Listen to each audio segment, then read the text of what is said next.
ईमान खां पोइ सभ खां बहितरीन नेकी अल्लाह पाक जी मखलूक खे सुकून पहुचाइणु आहे।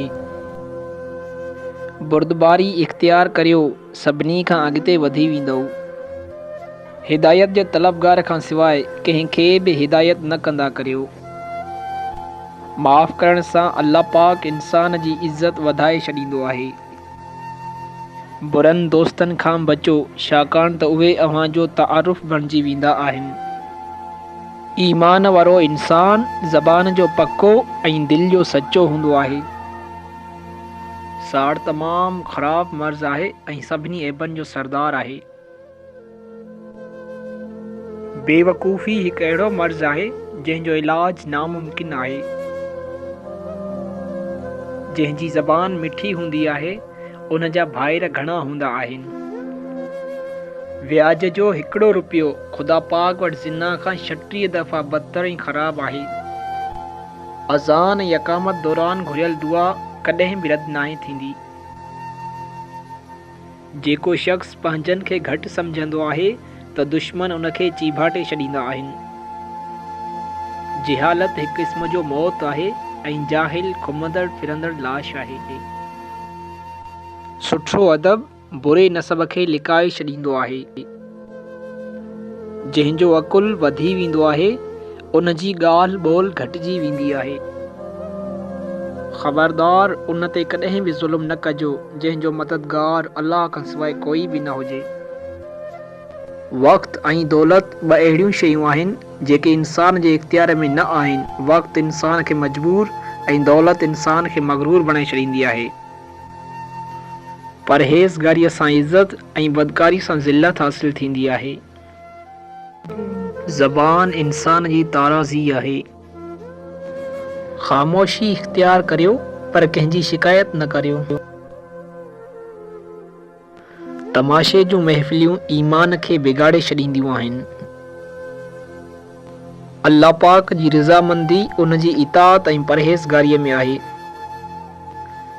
जाहिल जी कावड़ उन जी ॻाल्हियुनि में ऐं अक़लमंद जी कावड़ उन जे कमनि में हूंदी आहे। पंहिंजी उहा कोशिश बरक़रार रखो जेका अव्हांखे मंज़िल ताईं वठी वञे।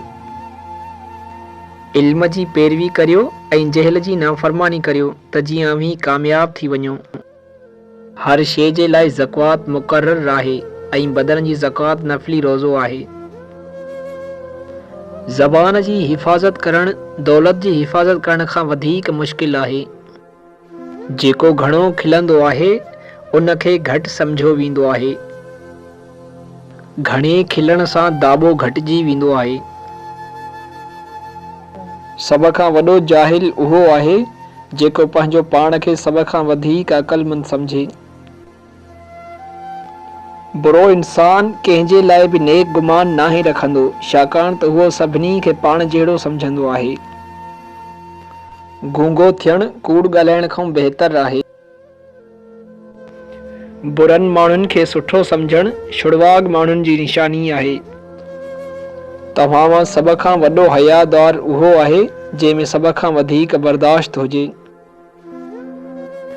शैतान जो मज़बूत वार ख़ुशामद ऐं तारीफ़ जी मुहबत आहे।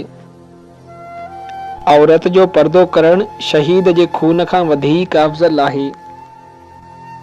सब्र करण वारनि जो मुक़दमो अल्लाह पाक पाण विढ़ंदो आहे।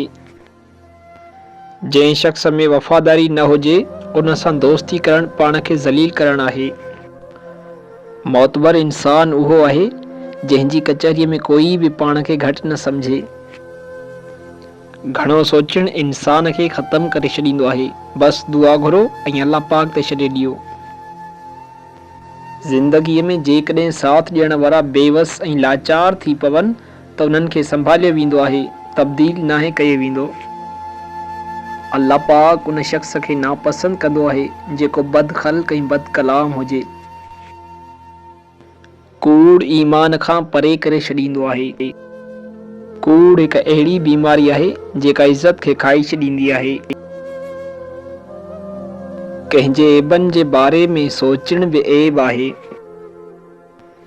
घटि खाइणु नबियुनि जी आदत आहे। रोज़ेदार जी दुआ क़बूल थींदी आहे। गुनाह न करणु तौबा करण खां वधीक आसान आहे। उन जे लाइ का बि कामयाबी न आहे जंहिंखे सब्र न आहे।